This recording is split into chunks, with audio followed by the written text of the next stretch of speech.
नमस्कार, शाम के 7 बजने को हैं। आप देख रहे हैं आज तक। आपके साथ मैं हूं चित्रा त्रिपाठी। वक्त देश तक का है और देश तक में सभी बड़ी खबरों से आपको हम रूबरू करेंगे। बात कोरोना की होगी। हंदवाड़ा में देश के नाम शहादत देने वाले 5 वीर सपूतों की करेंगे भी, लेकिन सबसे पहले आपको दिखाते हैं आज की अद्भुत और अविश्वसनीय तस्वीर जो सामने आया। कोरोना वॉरियर्स के लिए सैन्य सलाह। आज कोरोना योद्धाओं के सम्मान में आसमान झुक गया। अदृश्य वायरस दुश्मन से दो दो हाथ करने वालों के सम्मान में फूलों की बारिश हुई। देश भर के अस्पतालों पर लड़ाकू विमान से पुष्प वर्षा की गई। देखिए।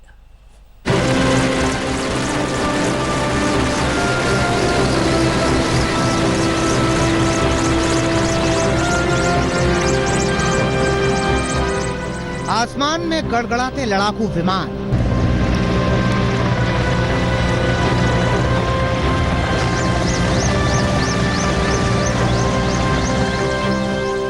फूलों की बारिश करते हेलीकॉप्टर,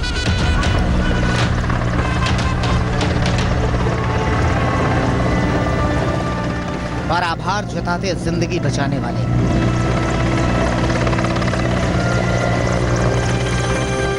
ऐसा अंदाज पहले कभी नहीं देखा, ऐसा सम्मान पहले कभी किसी को नहीं मिला, ऐसा आभार पहले किसी ने कभी नहीं जताया।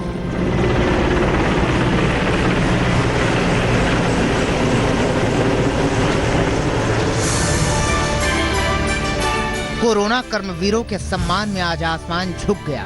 फूलों की बारिश होने लगी, सम्मान में धुन बजने लगी।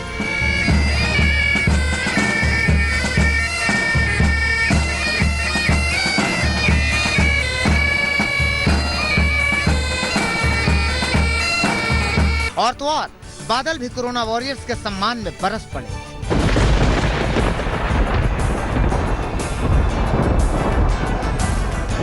वायुसेना के लड़ाकू विमान डॉक्टर, नर्स, स्वास्थ्य कर्मियों, सफाई कर्मियों और दूसरे फ्रंटलाइन योद्धाओं की सलामी के लिए उड़ान भरते इससे पहले ही आसमान बरस पड़ा।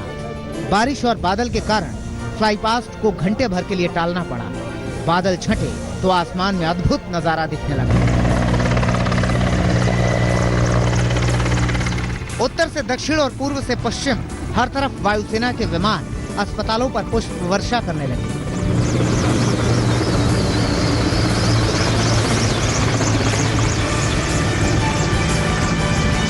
दिल्ली में राजपथ पर लड़ाकू विमानों ने उड़ान भरी तो 26 जनवरी की तस्वीरें सामने उभर आई। देश की आन बान और शान ने रगों में जोश भर दिया।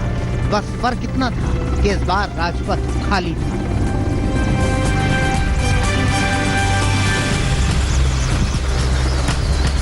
वो सारी तस्वीरें हम आपको दिखाएंगे। कहीं कहीं पर मिलिट्री बैंड्स की भी व्यवस्था की गई है जहां वो धुन बजाए जाएंगे जिससे हौसला बढ़ता है। लेकिन ये मी-17 हेलीकॉप्टर्स, कहीं पर यहां आपने देखा लेह में चिनूक हेलीकॉप्टर्स हम देख रहे हैं। इन सब का अलग रोल होता है। ये सब युद्ध क्षेत्र में काम आते हैं।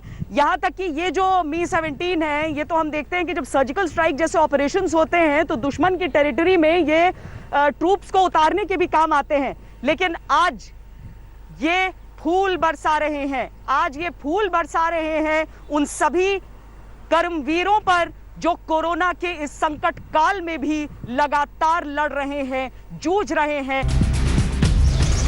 देश के सबसे बड़े अस्पताल एम्स के ऊपर से लड़ाकू विमानों ने उड़ान भरी तो फख्र से सर ऊंचा हो गया। फिर वायुसेना के हेलीकॉप्टर ने फूलों की बारिश की और नीचे डॉक्टर्स और पूरा मेडिकल स्टाफ तालियों से आभार जताने लगा।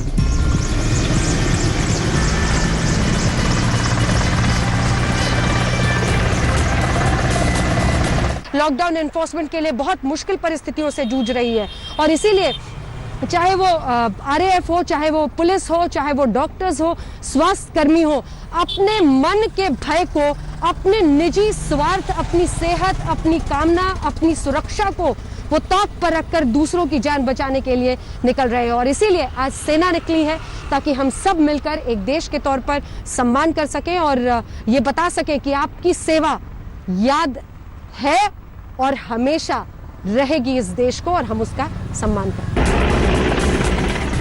दिल्ली के एलएनजेपी अस्पताल के ऊपर भी वायुसेना के चॉपर ने सम्मान भरा पैगाम दिया।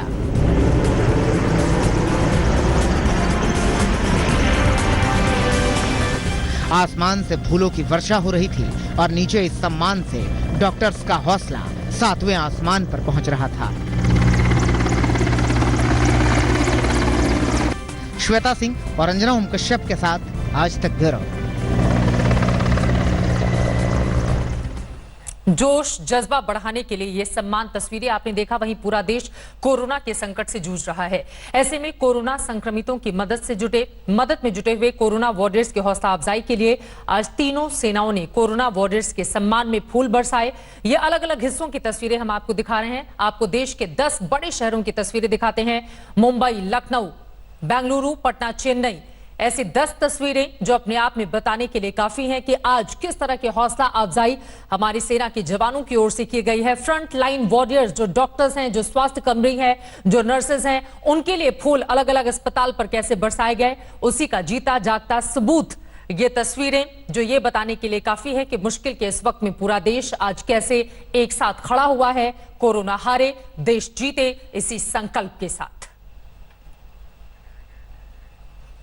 दिन में एयरफोर्स और आर्मी ने डॉक्टर्स, स्वास्थ्य कर्मियों को अपनी सलामी दी, तो अब वक्त नेवी का है जो देश के अलग अलग समुद्री तट पर अपनी सलामी पेश कर रही है।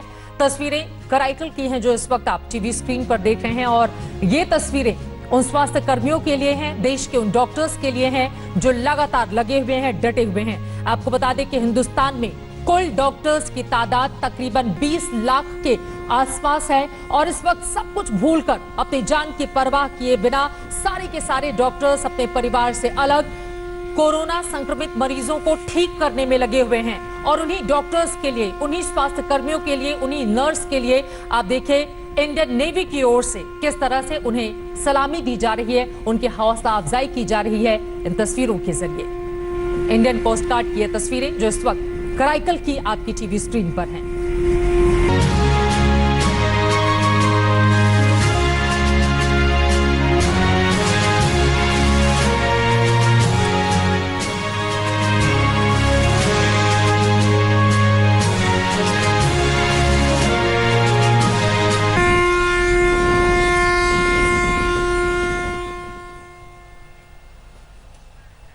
और अब आगे बढ़ते हुए बात देश में कोरोना की तेज रफ्तार की कर लेते हैं जो थमने का नाम नहीं ले रही है। देश में कोरोना संक्रमितों की तादाद 40,000 के पार पहुंच गई है, जबकि इस बीमारी से अब तक 1306 मरीजों की मौत हो चुकी है। हालांकि इस बीच 10,887 मरीज ठीक होकर अपने घर भी जा चुके हैं। 28,070 लोग अब तक बीमार बताए जा रहे हैं, जो यकीनन चिंता का सबब अब हिंदुस्तान के लिए। लेकिन लगातार हमारे फ्रंट लाइन वॉरियर्स जो हैं, देश के डॉक्टर्स इस कोशिश में लगे हुए हैं कि उन्हें जल्द से जल्द ठीक किया जा सके और कोरोना की रफ्तार को रोका जा सके।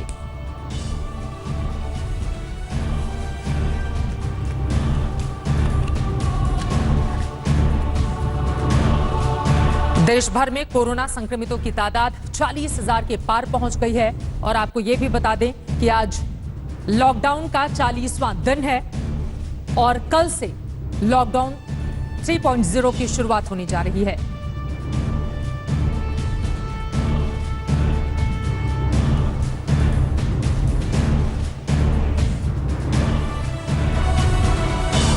दस 10,887 मरीज इलाज के बाद ठीक भी हुए हैं। ये कम से कम एक राहत भरी खबर कही जा सकती है, लेकिन बीते 24 घंटे में 53 मरीजों ने दम तोड़ दिया है, अब जो एक चिंता का सबब, जबकि देश में कोरोना के अब तक 40,263 केस सामने आ चुके हैं।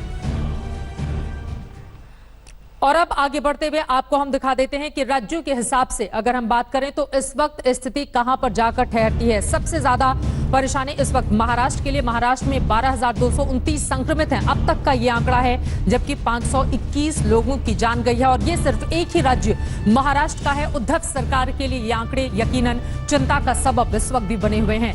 उसके बाद बारी आती है गुजरात की। 5,054 संक्रमित इस वक्त गुजरात में हैं, जबकि 262 लोगों की जान गुजरात में जा चुकी है।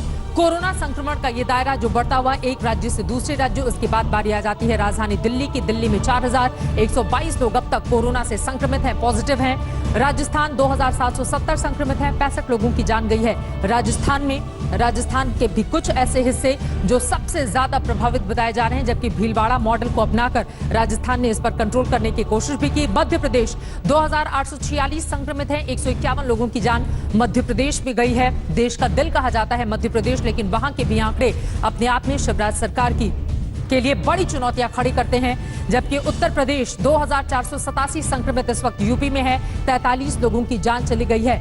उत्तर प्रदेश में पश्चिम बंगाल अगर लेकर चले 992 संक्रमित मामला, पश्चिम बंगाल से 33 लोगों की जान गई है। वेस्ट बंगाल में ममता बनर्जी सरकार और वहां के राज्यपाल की लड़ाई एक अलग दौर से आगे बढ़ रही है, जबकि वहां पर संक्रमितों की तादाद बढ़ती हुई। पंजाब में भी तकरीबन वैसा ही हाल, 772 संक्रमित हैं, 20 लोगों की जान गई है पंजाब में। तमिलनाडु में 2757 संक्रमित हैं, 29 लोगों की मौत हो चुकी है। ये तमिलनाडु का आंकड़ा। आंध्र प्रदेश में 1525 संक्रमित हैं, 33 लोगों की मौत हुई है। और ये हमने आपको आंकड़े दिए अलग अलग राज्यों के हिसाब से। वहीं दिल्ली से एक और बुरी खबर सामने आई है। दिल्ली के जामा मस्जिद इलाके में तैनात बीएसएफ के 25 जवान आज कोरोना संक्रमित पाए गए हैं। कल भी बीएसएफ के 6 जवान कोरोना संक्रमित मिले थे। इस तरह से बीएसएफ के अब तक 31 जवान कोरोना संक्रमित हो चुके हैं। बीएसएफ बॉर्डर सिक्योरिटी फोर्स में 25 जवान कोरोना संक्रमित मिले हैं। कल भी 6 जवान कोरोना संक्रमित पाए गए थे। और इस लिहाज से हम देखें तो बीएसएफ के लिए, बॉर्डर सिक्योरिटी फोर्स के जवानों के लिए कतई अच्छी खबर नहीं कही जा सकती है। और अब तक संक्रमित जवानों की तादाद कुल 31 तक जा पहुंची है। 126 बटालियन के सभी जवान बताए जा रहे हैं। 5 जवानों की रिपोर्ट आने अभी बाकी है। वहीं दिल्ली में कोरोना संक्रमण बेकाबू हो रहा है। बीतते समय के साथ मरीजों की संख्या बढ़ती जा रही है। अकेले कापसेड़ा की एक इमारत में अब तक 59 लोग कोरोना संक्रमित पाए गए हैं। कोरोना के संक्रमण ने कोरोना वॉरियर्स पर भी करारा वार किया है। दिल्ली इन दिनों कोरोना से दो चार हो रही है। 11 के 11 जिले रेड जोन में हैं। दिल्ली की सभी सीमाएं सील हैं। बावजूद इसके कोरोना का संक्रमण थमने का नाम नहीं ले रहा। और परेशान करने वाली बात यह है कि यह संक्रमण कब थमेगा किसी को नहीं मालूम। अगर लॉकडाउन खत्म होता है तो हम उस थोड़े बहुत केसेस बढ़ेंगे। अगर लॉकडाउन खत्म होता है तो उस स्थिति से निपटने के लिए पूरी तरह से आज दिल्ली सरकार तैयार है। दिल्ली में बाहर निकलना मतलब खतरे से खेलना है।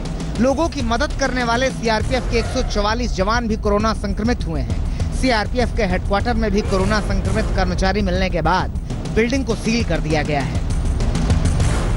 हालात बिगड़ते ही जा रहे हैं। दक्षिणी दिल्ली के कापासेड़ा इलाके में एक ही इमारत में पहले 41 लोगों में कोरोना संक्रमण मिला था, लेकिन इसी इमारत में 17 लोग और कोरोना पॉजिटिव मिले हैं। इस तरह कापासेड़ा के इस इलाके की बिल्डिंग में अब 59 लोग कोरोना संक्रमित मिल चुके हैं। पूरे इलाके में दहशत बढ़ गई है। 3 मई को 17 और लोगों को इसी बिल्डिंग में कोरोना पॉजिटिव पाया गया है।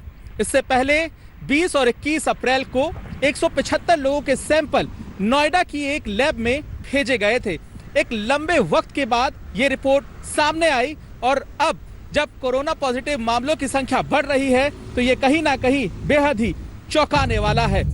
परेशान करने वाली बात यह भी है कि मरकज मामले की जांच में जुटी क्राइम ब्रांच के 5 पुलिसकर्मी भी कोरोना पॉजिटिव पाए गए हैं। दिल्ली के निजामुद्दीन में मरकज मामले की जांच करते हुए क्राइम ब्रांच के 5 पुलिसकर्मियों को भी कोरोना हो गया है। दरअसल जो मरकज है उसमें लगभग 2500 से ज्यादा लोग थे और उसके बाद जब इनको बाहर निकाला गया तो देश के अलग अलग हिस्सों में कई 100 जमाती वो कोरोना पॉजिटिव पाए गए थे। इस पूरे मामले की जांच क्राइम ब्रांच को सौंपी गई थी। कोरोना की चपेट में अब कोरोना वॉरियर्स आ रहे हैं। लेडी हार्डिंग अस्पताल में भी 18 स्वास्थ्यकर्मी कोरोना संक्रमित पाए गए हैं। 18 हमारे हेल्थ केयर वर्कर जो है यहाँ पर प्रभावित हो गए हैं किसी न किसी रूप में। 7 डॉक्टर्स और 7 नर्सेज और 4 पैरामेडिक्स, बाकी सब यहाँ पर अच्छी व्यवस्थाएं की गई हैं। दिल्ली में हालात ठीक नहीं है। ऐसे में दिल्ली वालों की जिम्मेदारी है कि वो अपने घरों में ही रहें, बाहर बिल्कुल ना निकलें। सुशांत मेहरा के साथ पुनीत शर्मा, दिल्ली आज तक। आज दूसरा लॉकडाउन खत्म हो रहा है और कल से तीसरे लॉकडाउन की मियाद शुरू हुई है। मगर इस तीसरे लॉकडाउन में लोगों के लिए कई तरह की सहूलियत दी गई है। दिल्ली के मुख्यमंत्री से सुनिए कि कल से दिल्ली में कौन सी दुकानें खुलेंगी और कौन सी दुकानें बंद रहेंगी। पहली चीज तो ये कि कल से सभी सरकारी दफ्तर खुलने जा रहे हैं। कई सारे सरकारी जो एसेंशियल सर्विसेज से डील करते हैं सरकारी दफ्तर, उन एसेंशियल सर्विसेज वाले सरकारी दफ्तर में 100% अटेंडेंस होगी, लेकिन दूसरे सरकारी दफ्तरों में जो एसेंशियल सर्विसेज से डील नहीं करते वहाँ पे डिप्टी सेक्रेटरी लेवल तक, डिप्टी सेक्रेटरी एंड अबाव 100% आएंगे लोग, और उसके नीचे वाले स्टाफ में 33% स्टाफ आएगा। जैसे cinema hall, mall, gymnasium, sports complex, ये सभी बंद रहेंगे। सोशल, पॉलिटिकल, कल्चरल या किसी भी तरह की अन्य गैदरिंग वो बंद है, वो अलाउ नहीं की जाएंगी। जो स्टैंड अलोन शॉप्स हैं, जो नेबरहुड कॉलोनी शॉप्स हैं और जो रेजिडेंशियल कॉम्प्लेक्स में शॉप्स हैं, वो सारी खुली रहेंगी। वो चाहे एसेंशियल आइटम्स की शॉप्स हों चाहे नॉन एसेंशियल आइटम्स की शॉप्स हों, कोई भी शॉप्स हों। Air travel, rail travel, metro बंद रहेंगी और अंतर्राज्यीय बसें बंद रहेंगी। अंतर्राज्यीय बसें भी और विद इन दिल्ली भी, दिल्ली के अंदर भी बसें नहीं चलेंगी और एक स्टेट से दूसरे स्टेट की बसें भी नहीं चलेंगी। दिल्ली के लिए मुख्यमंत्री अरविंद केजरीवाल का प्लान आप सुन रहे थे, लेकिन आगे को लेकर क्या रणनीति और तैयार की गई है, कौन सी दुकानें खुली रहेंगी, कौन सी बंद रहेंगी, उसके बारे में अब चलिए आगे बढ़ते हुए आपको जानकारी दे देते हैं। लॉकडाउन 3 में दिल्ली का ये केजरीवाल प्लान है। क्या खुलेगा? सभी सरकारी दफ्तर खुलेंगे, जबकि मेट्रो, बस, रेल सेवा बंद रखी जाएगी। इसको लेकर व्यवस्था की गई है। निजी दफ्तरों में 33% लोगों के लिए अब दफ्तर खुले रहेंगे, यानी कि इजाजत होगी, ताकि सोशल डिस्टेंसिंग मेंटेन करते हुए लोग कामकाज कर पाएं, जबकि मॉल, शॉपिंग कॉम्प्लेक्स ये बंद रहेंगे। कॉपी किताब की दुकानें खुली रहेंगी, स्कूल, कॉलेज बंद रहेंगे। इसको लेकर अभी कोई फैसला नहीं किया गया है। सिंगल रिहायशी इलाके में दुकान खुली रहेंगी, जबकि ऑटो रिक्शा और रिक्शा बंद रखे गए हैं राजधानी दिल्ली में। यह बड़ा फैसला लिया गया है। शादी की छूट दी गई है, लेकिन 50 लोग से कम हो, यानी कि शादी बहुत धूमधाम से ज्यादा लोगों की गैदरिंग के साथ नहीं कर सकते हैं। होटल, रेस्टोरेंट बंद करने का फैसला किया गया है। ये लॉकडाउन 3 के लिए बड़ा ऐलान केजरीवाल सरकार की ओर से। दाई, सफाई वालों को इजाजत दे दी गई है, यानी कि उन्हें दिक्कत नहीं होगी, जबकि नाई की दुकान, सैलून, इसको बंद करने का फैसला किया गया है। प्रिंट और इलेक्ट्रॉनिक मीडिया हमेशा की तरह खुली रहेंगी। सोशल डिस्टेंसिंग का पालन करना होगा, मास्क लगाकर निकलना होगा। धार्मिक संस्थान को बंद रखने का फैसला किया गया है अरविंद केजरीवाल की ओर से, यानी कि लॉकडाउन 3 में भी धार्मिक स्थल नहीं खुलेंगे, इसकी इजाजत नहीं दी गई है। वैसे यूं तो कोरोना का संक्रमण देखा जाए पूरे देश में है, मगर दिल्ली की हमने बात कर ली है। लेकर चलते हैं आपको महाराष्ट्र और गुजरात। वहां पर कोरोना की भयानक मार पड़ी है। महाराष्ट्र में कोरोना संक्रमित मरीजों की संख्या 12,000 के पार हो गई है। वहीं गुजरात में 5,000 से ज्यादा कोरोना संक्रमित मरीज हो चुके हैं। कोरोना ने शहर की सूरत ही बदल दी है। दुर्भाग्य यह है कि देश में कोरोना की मार सबसे ज्यादा महाराष्ट्र पर ही पड़ी है। महाराष्ट्र में कोरोना के 12,296 से ज्यादा मरीज हो गए हैं। महाराष्ट्र में अब तक 521 लोग कोरोना से दम तोड़ चुके हैं। मुंबई में ही 8,351 लोग कोरोना से संक्रमित हैं। मुंबई में कोरोना से 322 लोग दम तोड़ चुके हैं। मुंबई में किसी भी तरह से कोरोना संक्रमण पर काबू पाया जा सके, इसलिए हर जतन किए जा रहे हैं। ये MMRDA का ग्राउंड है। यहाँ BMC अस्थायी अस्पताल बनवा रही है, ताकि मरीजों की संख्या बढ़ने पर स्थिति नियंत्रण में रहे। महाराष्ट्र नवनिर्माण सेना के मुखिया राज ठाकरे भी स्वास्थ्य कर्मियों की मदद को आगे आए हैं। MNS प्रोटीन युक्त खाने के पैकेट स्वास्थ्य कर्मियों को मुहैया करा रही है। मुंबई के बाद महाराष्ट्र में कोरोना की सबसे ज्यादा मार पुणे पर है। यहाँ कोरोना संक्रमितों को बचाने के लिए प्लाज्मा थेरेपी का इस्तेमाल होगा। ससून अस्पताल को प्लाज्मा थेरेपी के ट्रायल की इजाजत मिल गई है। महाराष्ट्र के बाद कोरोना से सबसे ज्यादा परेशान गुजरात है। गुजरात में 5,050 से ज्यादा कोरोना संक्रमित हैं। गुजरात में 260 से ज्यादा लोगों की मौत हो चुकी है।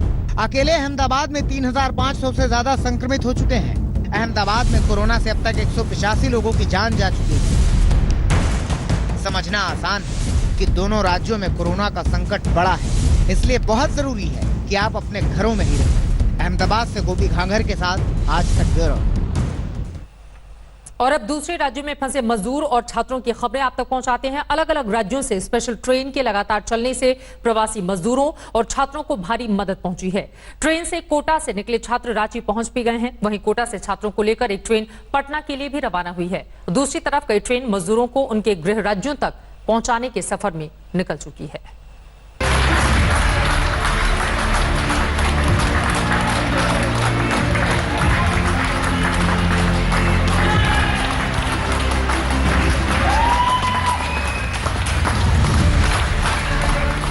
झारखंड के हटिया स्टेशन पर ट्रेन के पहुंचते ही छात्रों ने राहत की लंबी सांस ली। आंखें चमक उठी थी, चेहरे खिल गए थे। अफसरों ने ट्रेन से उतरते ही छात्रों को गुलाब का फूल दिया। सोशल डिस्टेंसिंग का कड़ाई से पालन करते हुए सभी 1000 छात्रों की थर्मल स्क्रीनिंग की गई। छात्रों को कोटा से लेकर एक ट्रेन मंजिल तक पहुंच चुकी थी तो दूसरी बिहार के लिए कोटा से रवाना हो रही थी। लंबे वक्त से मां बाप से दूर रहे छात्रों की खुशी का कोई ठिकाना नहीं था।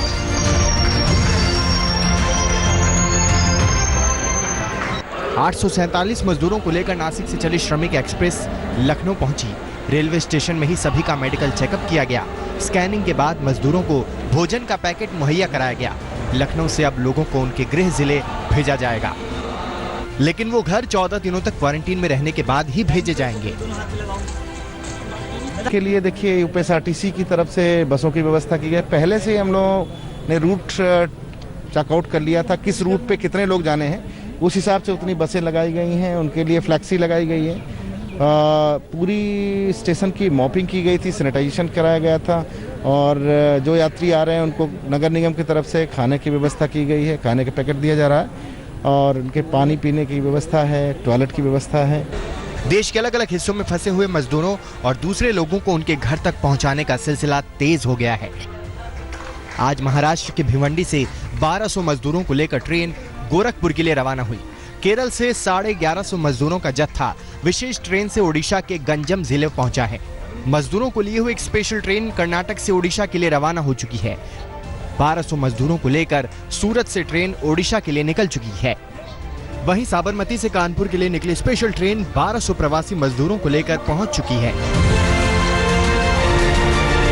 पिछले 2 दिनों में स्पेशल ट्रेन के जरिए दूसरे राज्यों में फंसे 12 से 15 हजार मजदूर अपने गृह राज्य या तो पहुंचाए जा चुके हैं या फिर रास्ते में हैं। काम बंद होने के बाद आर्थिक बदहाली के शिकार हुए मजदूरों के लिए ये बेहद राहत वाला फैसला था। लेकिन यहाँ सवाल ये भी उठ रहा है कि एक ट्रेन में 1200 लोगों के सफर के दौरान सोशल डिस्टेंसिंग का फॉर्मूला कैसे पालन हो रहा है। आज तक ब्यूरो। एक तरफ देश कोरोना वॉरियर्स का हौसला बढ़ा रहा था, उधर दूसरी तरफ पाकिस्तान के प्यादे जम्मू कश्मीर में साजिशों को अंजाम दे रहे थे। आज हंदवाड़ा में सुरक्षा बलों और आतंकवादियों के बीच मुठभेड़ में लश्कर के कश्मीर चीफ का तो सफाया हो गया। हालांकि इस एनकाउंटर में कर्नल सहित 5 सुरक्षा बल हमारे 5 जवान शहीद हो गए।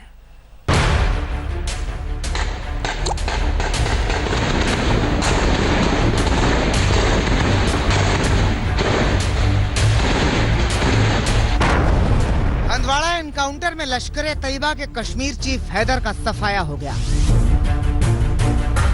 भीषण गोलीबारी के बीच सेना ने 2 विदेशी आतंकियों को मार गिराया। सेना ने आतंकियों का ठिकाना तबाह कर दिया। सुरक्षा बलों की जबरदस्त कार्रवाई से आतंकियों के हौसले पस्त हो गए। लेकिन इस कामयाबी की भारी कीमत भी चुकानी पड़ी। इस ऑपरेशन में सेना के 2 बड़े अफसर समेत 5 जवान शहीद हो गए हैं। शहीद होने वालों में 4 सेना के और 1 जम्मू कश्मीर पुलिस का जवान है। शहीद होने वालों में 21 राष्ट्रीय राइफल्स के commanding officer colonel Ashutosh Sharma, major Anuj Sood, lance Naik Dinesh Singh, Naik Rakesh Kumar के साथ जम्मू कश्मीर पुलिस में तैनात सब इंस्पेक्टर शकील काजी शामिल हैं। शनिवार को ये मुठभेड़ खत्म हो गई और रविवार सुबह को जब पूरे इलाके की तलाशी ली गई, वहां पर सेना के इन वरिष्ठ अधिकारियों के शव बरामद हुए हैं। जो सेना के कर्नल इस मुठभेड़ में शहीद हुए हैं वो इस पूरे ऑपरेशन को लीड कर रहे थे और कहीं ना कहीं जो है सेना के लिए ये बड़ा नुकसान भी है। सेना को लश्कर के कश्मीर चीफ हैदर की हंदवाड़ा में मौजूदगी की पक्की खबर मिली थी। शहीद commanding officer colonel Ashutosh Sharma इस मौके को छोड़ना नहीं चाहते थे। सुरक्षा बलों ने हंदवाड़ा के चांज मुल्ला इलाके को घेर लिया। गाड़ियों के मूवमेंट रोक दी गई। सेना एक एक घर की तलाशी ले रही थी। ठीक उसी वक्त चारों तरफ से घिरे आतंकियों ने सेना पर फायरिंग शुरू कर दी। कर्नल आशुतोष शर्मा खुद ऑपरेशन को लीड कर रहे थे। कर्नल आशुतोष शर्मा को कश्मीर में बहादुरी के लिए वीरता पदक मिल चुका है। आतंकियों के खिलाफ श्रेष्ठ कमांडिंग अफसरों में उनकी गिनती होती थी। पूरे देश ने एक आवाज में शहीद जवानों को श्रद्धांजलि दी। रक्षा मंत्री राजनाथ सिंह ने अपने ट्वीट में लिखा, हंदवाड़ा में जवानों और सुरक्षा कर्मियों का शहीद होना दुखद है। उन्होंने आतंकियों से लड़ने में अदम्य साहस का परिचय देते हुए बड़ा बलिदान दिया है। उनका ये बलिदान और साहस कभी भुलाया नहीं जा सकता है। बेशक एक जवान की भी शहादत बड़ी कीमत है, लेकिन उनका बलिदान खाली नहीं गया। कश्मीर के लश्कर तैयबा के कमांडर का मारा जाना बहुत बड़ी कामयाबी मानी जा रही है। अशरफ वानी के साथ शुजाउल हक, गाड़ा, आज तक। आतंकियों से लड़ते हुए हंदवाड़ा में हमारे जवानों ने सर्वोच्च बलिदान दिया है। जम्मू में देश के इन सपूतों को कैंडल जलाकर श्रद्धांजलि दी गई। उसी की तस्वीरें हम आपको दिखा रहे हैं। यकीनन हिंदुस्तान के लिए इस लिहाज से आज का दिन कतई अच्छा नहीं कहा जाएगा, क्योंकि हमारे 5 सुरक्षा कर्मियों का ये सर्वोच्च बलिदान और उनको कैंडल जलाकर इस तरह से अपनी भावनाएं व्यक्त करते हुए जम्मू कश्मीर के लोग, ये तस्वीरें आप देख रहे थे। नमस्कार, मैं हूं अंजना ओम कश्यप। हमें उम्मीद है ये वीडियो आपको पसंद आया होगा। लेटेस्ट खबरों के लिए यूं ही देखते रहिए आज तक, और इस वीडियो के पसंद आने पर लाइक, शेयर एंड सब्सक्राइब करना ना भूलें।